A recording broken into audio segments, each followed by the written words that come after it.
Hello friends, இன்றைக்கி நம்ம வீட்டில் எல்லாருக்கும் பிடிச்சமான ஒரு டிஷ் தான் பார்க்க போகிறோம். டேஸ்ட் ரொம்பவே சூப்பராக இருக்கும். ஒரு குக்கர் அடுப்பில் வச்சு இந்த டம்ளரில் 1.5 டம்ளர் அரிசி, 1/2 டம்ளர் பாசிப்பருப்பு, ரெண்டையும் 2-3 தண்ணி ஊற்றி கழுவிட்டு வந்து பார்க்கலாம். 2-3 தண்ணி கழுவியாச்சு.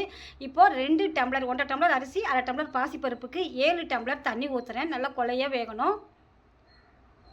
இப்போது இதுக்கு பெருங்காயம் கொஞ்சம் போட்டுக்கிறேன். நீங்கள் தூள் பெருங்காயம் வந்தால் தாளிக்கும் போது போட்டுக்கலாம். நான் கட்டி பெருங்காயனால இந்த இதிலே போட்டுறேன். அப்போ தான் வெந்து வரும்போது இதுவும் கரைஞ்சி நல்லா சூப்பராக டேஸ்ட் சூப்பராக இருக்கும்.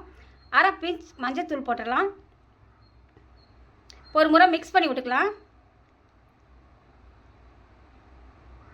இப்போது 1 ஸ்பூன் கல் உப்பு போட்டுடலாம்.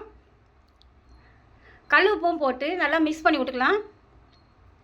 இப்போது குக்கர் மூடி போட்டுடலாம். 3 விசில் மட்டும் வரட்டும், வெயிட் பண்ணலாம்.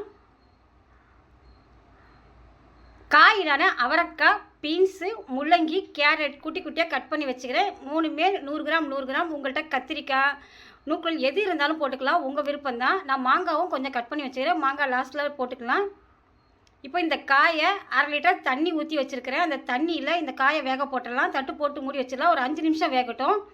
இப்போ ஒரு கடாய் அடுப்பில் வச்சு 50 கிராம் எண்ணெய், 50 கிராம் நெய், மொத்தம் 100 கிராம் ரெண்டையும் மிக்ஸ் பண்ணி ஊற்றுறேன். நெய்யும் எண்ணெயும் காயட்டும். இப்போ நல்லா காஞ்சிருச்சு.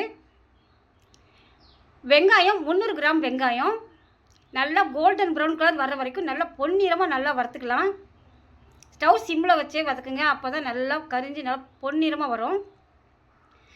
இப்போ இந்த அளவுக்கு பொரிஞ்சது போதும். இதை எடுத்து தனியாக ஒரு பிளேட்டில் மாற்றி எடுத்து வச்சிடலாம். அதே எண்ணெயிலே 1/2 ஸ்பூன் வெந்தயம், 1/2 ஸ்பூன் சீரகம் போட்டலாம். வெந்தயமும் சீரகமும் நல்லா பொரிஞ்சு வரட்டும்.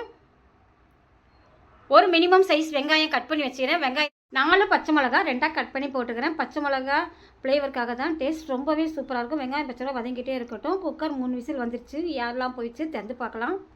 பருப்பு அரிசி நல்லா வெந்துருச்சு பாருங்கள். இந்த அளவுக்கு நல்லா வெந்திருக்கணும். அப்போ தான் சாப்பிட்றதுக்கு டேஸ்ட் ரொம்பவே சூப்பராக இருக்கும். இப்போ இது ஒரு ஓரமாக இருக்கட்டும். வெங்காயம் பச்சை மிளகா நல்லா வதங்கிருச்சு. ஒரு 200 கிராம் தக்காளி, நல்லா பழுத்த தக்காளி நல்லா நைஸாக கட் பண்ணியிருக்கிறேன். தக்காளியும் போட்டலாம். தக்காளி நல்லா வதங்கட்டும். தக்காளியே ஒரு 3 நிமிஷத்துலேயே நல்லா வதங்கிடும். இது வதங்கிட்டே இருக்கட்டும். காய் வெந்துருச்சான்னு திறந்து பார்க்கலாம்.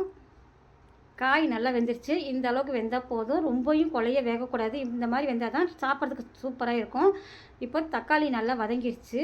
இது காரத்துக்காக 1/2 ஸ்பூன் மிளகாத்தூள், 1/2 ஸ்பூன் மஞ்சத்தூள், 1/2 ஸ்பூன் கரம் மசாலா, 1 ஸ்பூன் உப்பு போட்டலாம். நான் வீட்டில் அரைச்ச மிளகாத்தூள் தான் போட்டிருக்கிறேன். இப்போது இந்த எண்ணெயிலே ஒரு 2லேருந்து ஒரு 3 நிமிஷம் நல்லா வதக்கிக்கலாம். மிளகாத்தூள் மஞ்சத்தூள் பச்சை வாசனை போகிற அளவுக்கு நல்லா வதக்கிக்கலாம். இப்போ இந்த அளவுக்கு வதக்கினது போதும். நம்ம வேக வச்சு எடுத்து வச்சுருக்கிற காய் அந்த தண்ணியோடையே தூக்கி ஊற்றிடலாம். இப்போ ஒரு முறை மிக்ஸ் பண்ணிவிட்டு உப்பு உரப்பு கரெக்டாக இருக்குதான்னு செக் பண்ணிக்கோங்க. எனக்கு கரெக்டாக இருக்குது. தட்டு போட்டு மூடி வச்சிடலாம். இப்போது திறந்து பார்க்கலாம். நல்லா எண்ணெயெல்லாம் பிரிஞ்சு குழம்பு ரெடி ஆயிடுச்சு. நான் ஒரு மினிமம் சைஸ் மாங்காய் குட்டி குட்டியாக கட் பண்ணி வச்சு நான் மாங்காயும் போட்டு ஒரு 2 நிமிஷம் மட்டும் குழம்பு கொதித்து வரட்டும். மாங்காய் சட்டுன்னு நல்லா குழஞ்சி வந்துடும். இப்போது குழம்பு ரெடி ஆயிடுச்சு. நம்ம இந்த குழம்பை தூக்கி நம்ம வேக வச்ச அரிசி பருப்போடு தூக்கி ஊற்றிடலாம். இப்போ ஒரு முறை மிக்ஸ் பண்ணி விட்டுக்கலாம். இப்போ இதுக்கு ஒரு தாளிப்பு போட்டுக்கலாம். ஒரு கடாய் அடுப்பில் வச்சு 3 ஸ்பூன் நெய் ஊற்றிக்கிறேன். நெய் சூடாயிடுச்சு. 1/2 ஸ்பூன் கடுகு, உளுந்து, 1/2 ஸ்பூன் சீரகம், 2 காஞ்ச மிளகா போட்டுருக்கிறேன். 10 பூண்டு தோல் உரித்து நச்சு வச்சுக்கிறேன். அதையும் போட்டுடலாம். ஒரு கொத் கருவேப்பிலையும் போட்டுடலாம். ஒரு 15 முந்திரி இருக்கும், அதையும் போட்டலாம். இப்போ இது எல்லாம் சேர்த்து நல்லா பொரிஞ்சு செவந்து வரட்டும். இப்போது இப்போ நல்லா பொரிஞ்சிருச்சு. இப்போ தாளிச்சதை தூக்கி அந்த சாம்பார் சாதத்து மேலே ஊற்றிடலாம். இப்போ ஒரு முறை நல்லா மிக்ஸ் பண்ணி விடலாம்.